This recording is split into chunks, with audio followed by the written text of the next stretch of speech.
Hello, strong, beautiful, confident woman of God. Yes, I am talking to you. Welcome to the Purpose After Domestic Violence podcast, where getting freedom from the effects of domestic violence meets empowerment to walk in the fullness of your God-designed purpose. I am your host, Tina. I am an attorney, an author and speaker, and a Christian life purpose coach. I will be your guide here, helping you on your journey from overcoming victimhood and just simply surviving to stepping into the victorious life God has waiting just for you. As we travel this road together, Purpose After Domestic Violence is not just a podcast.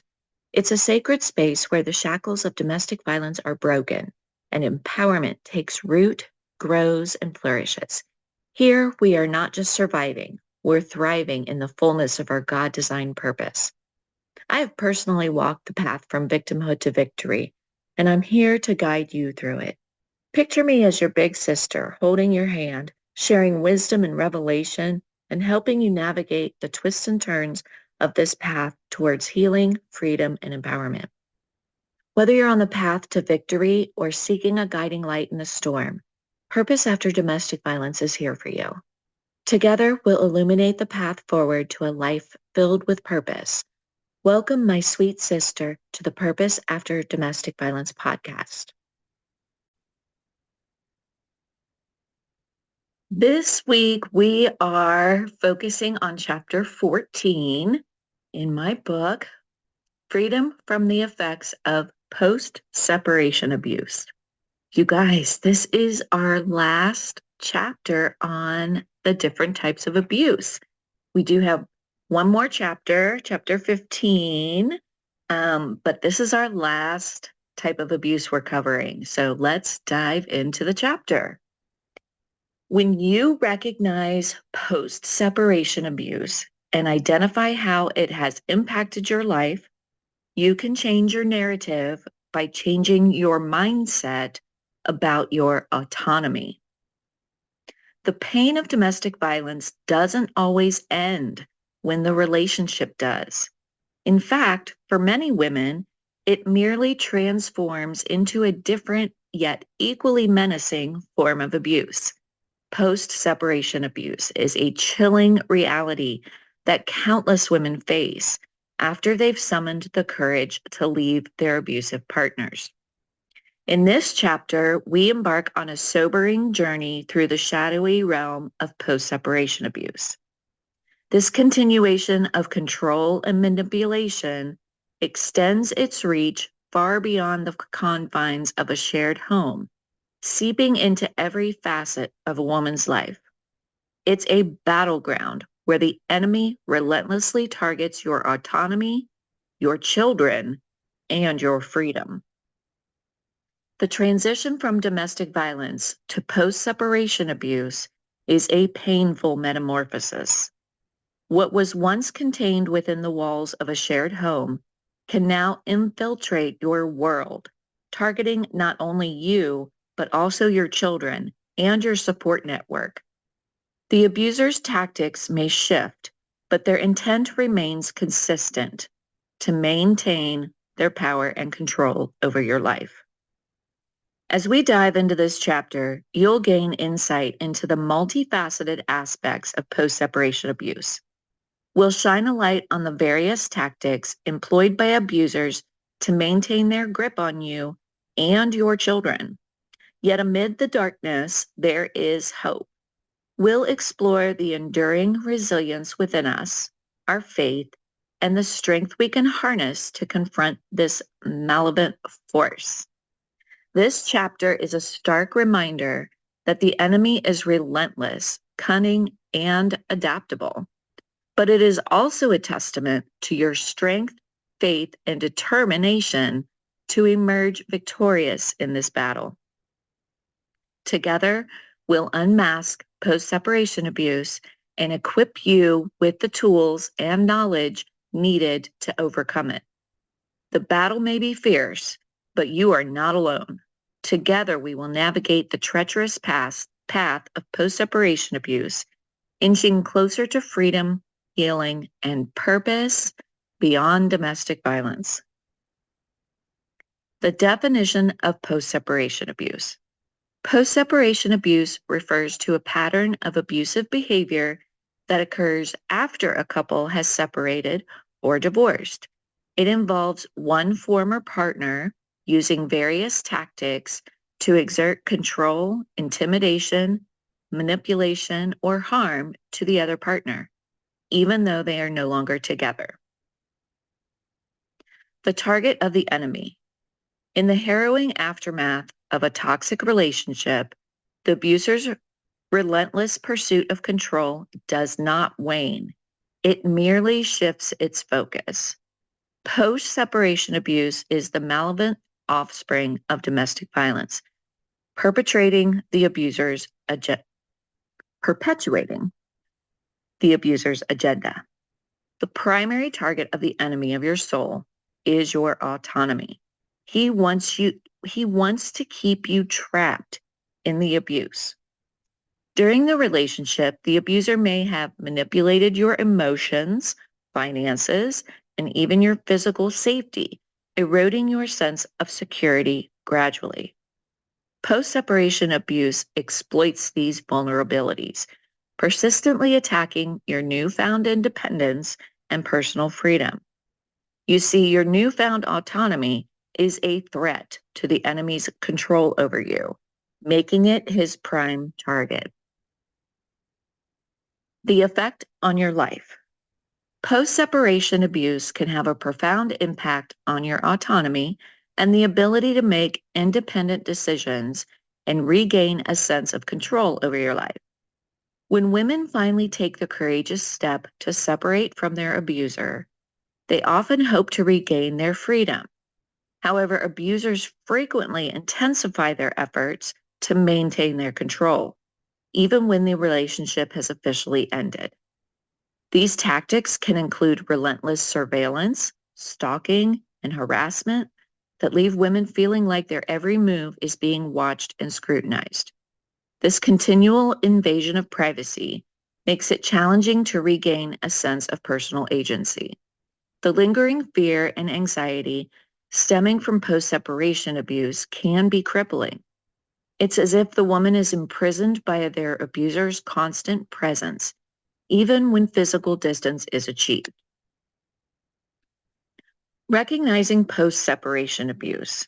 Okay, now I want to take a little pause here and tell you that this information, and there is a footnote in the book, comes from a website called One Mom's Battle. Okay, so www.onemomsbattle.com. And then if you hit /post-separation-abuse, you'll get to this information. Okay, and this website is fabulous. If you are going through a divorce or a custody battle in the legal arena, you want to check out this website. Okay. All right. So recognizing post-separation abuse. Post-separation abuse uncovers a sinister reality that the abuse doesn't end when the relationship does. Instead, it merely evolves into a new, often more devious form of control and manipulation. When a relationship ends, the torment inflicted by the abuser does not cease. Indeed, it frequently intensifies, surpassing the depths of domestic violence experienced while still under the same roof as the abuser. Following a breakup, the abuser redirects their focus, aiming to exert control and terrorize their partner, who is striving to gain their independence. When a woman is also a mother trying to protect her children from harm, abusers will often use the children as pawns. There are three predominant narratives in every high-conflict custody battle. The abuser's need for control.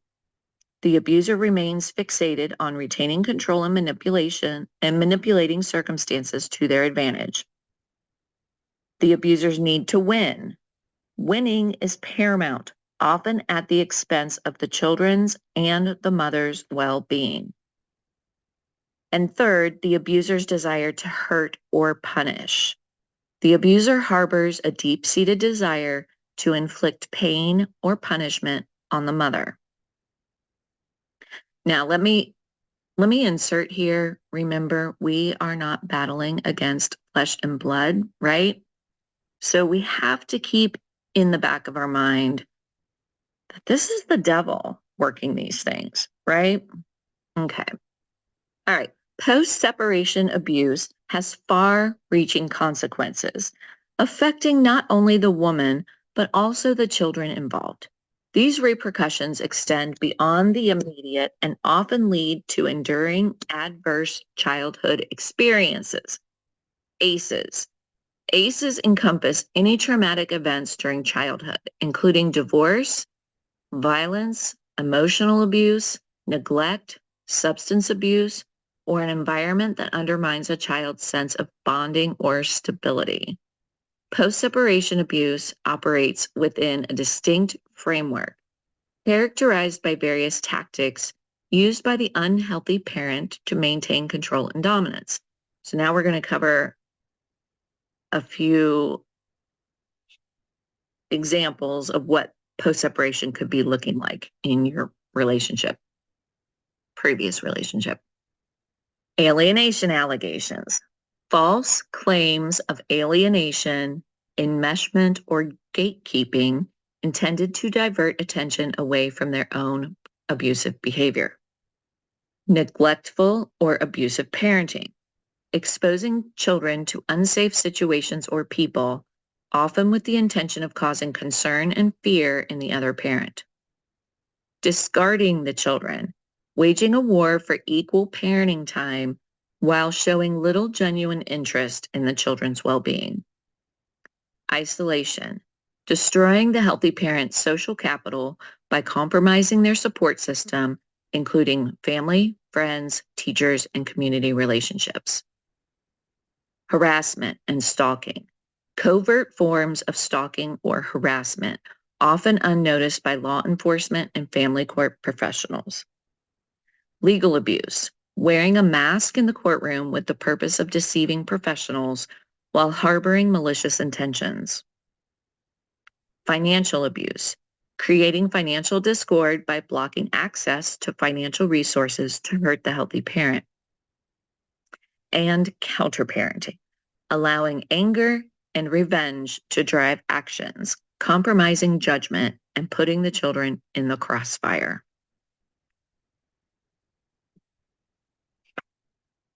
Okay, now, all right, we're going to move on to the Bible study, but first I want to insert a couple of notes here.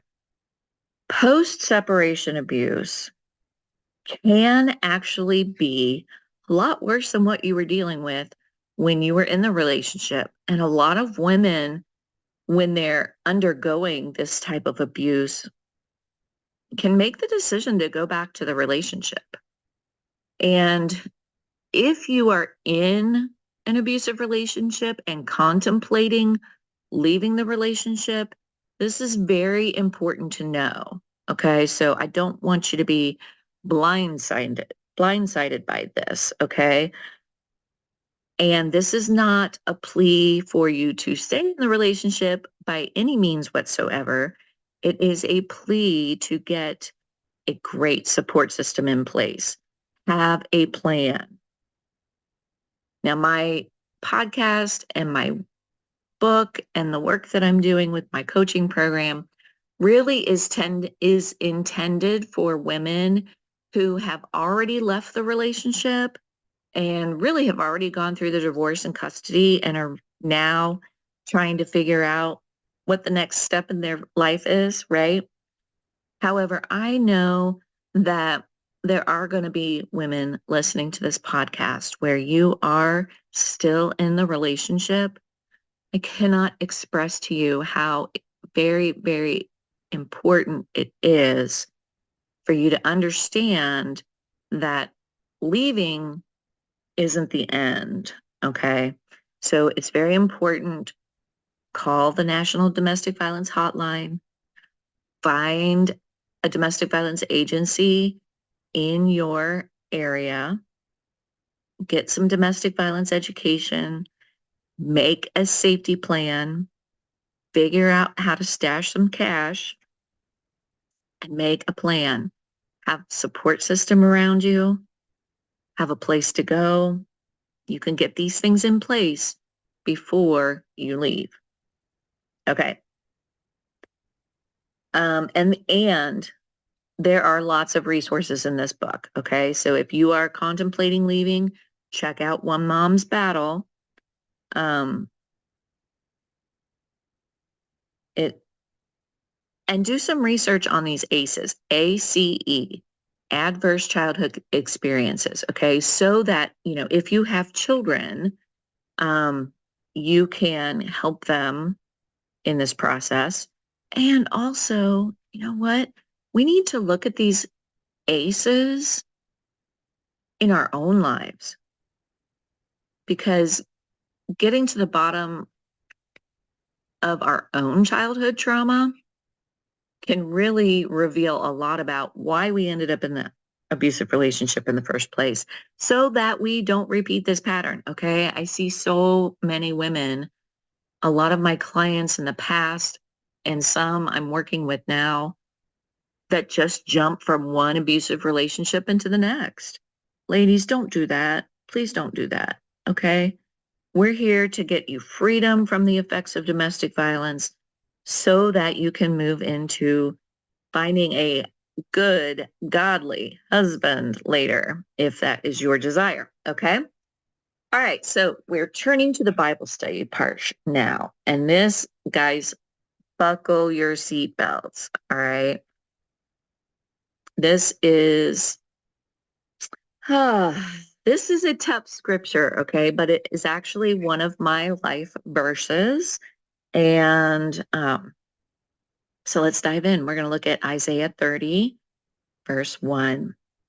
Okay, during my journey through law school, I began a habit of seeking solitude and spending time with the Lord. During this time, I met a woman who offered silent retreats. One year, I devoted an entire weekend to meditating on a single verse, which turned out to be a powerful experience. Isaiah 30, number 1, is a verse that should stir a sense of awe and even trepidation within you. But it can also kindle a burning desire to uncover your purpose and destiny in life. Let's dive into it together. Isaiah 30, verse 1 says, "Woe to the rebellious children. This is the Lord's declaration.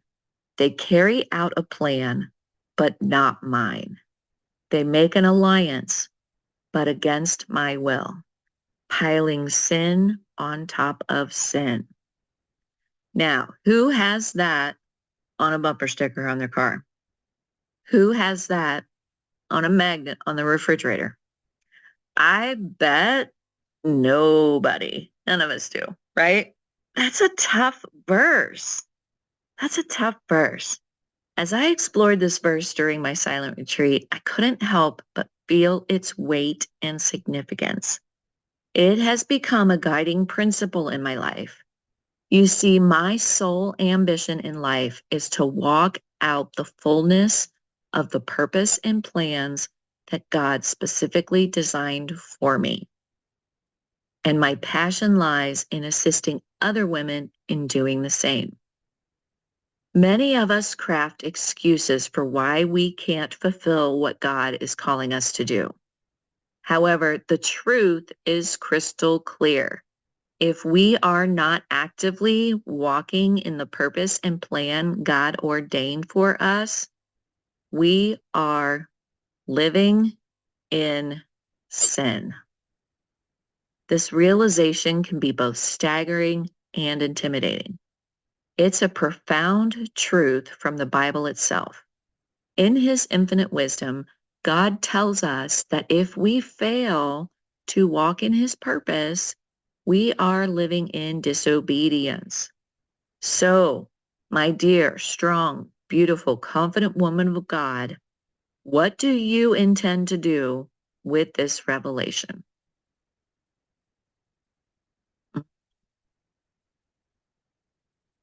Remember, this journey isn't merely about conquering fear or breaking free from abuse. It's about embracing the life that God intended for you, walking in your purpose, and finding ultimate fulfillment in His plan for your existence.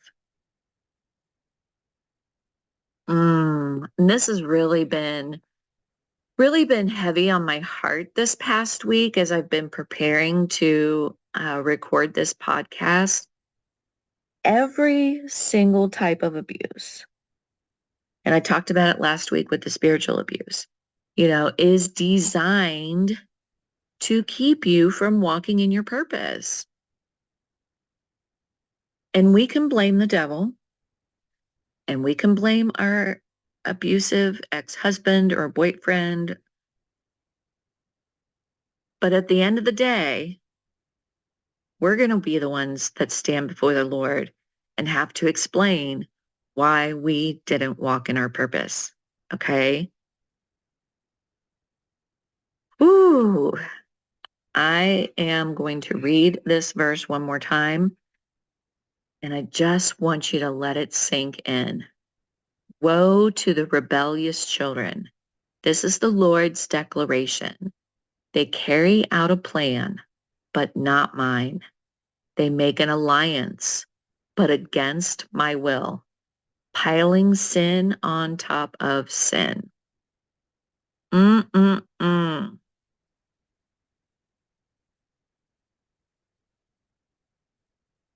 I think this verse, it's scary if you look at it on the surface.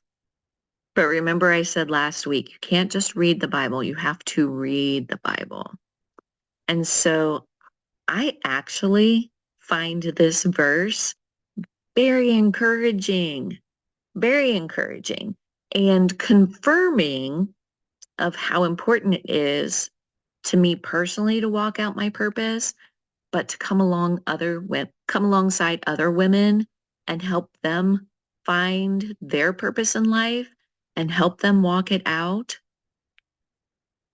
This verse is actually a foundation for my life's work.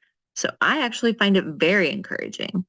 And it tells us, if we're not walking in our purpose, we're in sin and we're in disobedience.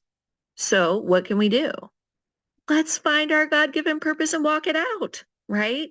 And then at the end, instead of having to explain why we didn't, we will hear, my good and faithful servant, right? Who wants to hear that? I do. Okay. And we will be diving into more of what, how to find our purpose and walk in it. But if you want to know foundationally what your purpose is, go back to my few beginning podcasts about purpose. Okay. All right. Now, I want to just briefly touch on a couple of the appendixes in my book. Okay, so appendix number 4 is my power screen. Okay, now there are some good screens for domestic violence out there to see, how physically violent your relationship is, right? There's the danger assessment and the LAP, which is lethality assessment. And then there's the MASIC and the MASIC-S. They mostly focus on physical violence. And I really felt the Lord share with me that He wanted me to create a screen that tests for these other types of abuse, right? So my power screen actually is based on the book. We look at the 10 different types of abuse, and there's a scoring tool in there also. So if you're having trouble identifying, you can actually look at Appendix 4 and take that screen, okay? All right, so, and remember your resources, okay? Remember your resources. So that is all for today. Next week, we are going to cover the last chapter in the book, chapter 15. So I will see you again next week.